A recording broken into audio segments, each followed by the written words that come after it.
உதகையில் மண் சரிவு ஏற்பட்டு 6 பேர் உயிரிழந்தவர்களின் குடும்பங்களுக்கு கட்டுமான தொழிலாளர்கள் நல வாரியத்திலிருந்து தமிழகத்தில் முதன்முறையாக 30 மணி நேரத்தில் தலா 5 லட்சம் ரூபாய் நிவாரணம் வழங்கப்பட்டுள்ளதாகவும் உயிரிழந்தவர்களின் வீடுகள் உடனடியாக சீரமைத்து தரப்படும் எனவும் தொழிலாளர் நலத்துறை அமைச்சர் சி.வே. கணேசன் தெரிவித்துள்ளார். இதுபோன்ற கட்டுமான வாரியத்திலே விபத்திலே உயிரிழந்த குடும்பத்திற்கு வழங்க வேண்டிய தொகைகள், இந்த பணம் கொடுக்க வேண்டியது 11 ஆண்டு காலம், 8 ஆண்டு காலம், 7 ஆண்டு காலம், 6 ஆண்டு காலம் கழித்து கூட வழங்கப்படாமல் இருந்து முதலமைச்சர் உத்தரவிட்டு வழங்கியிருக்கிறேன். ஆனால் இப்பொழுது இந்த ஆட்சி பொறுப்பேற்ற பிறகு இதே போன்று கரூரில் ஒரு விபத்து நடைபெற்றது.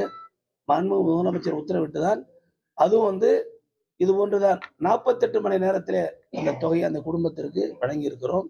இன்றைக்கு உயிரிழந்திருந்து 30 மணி நேரத்திற்குள்ளாக இந்த தொகை வழங்கப்பட்டிருக்கிறது.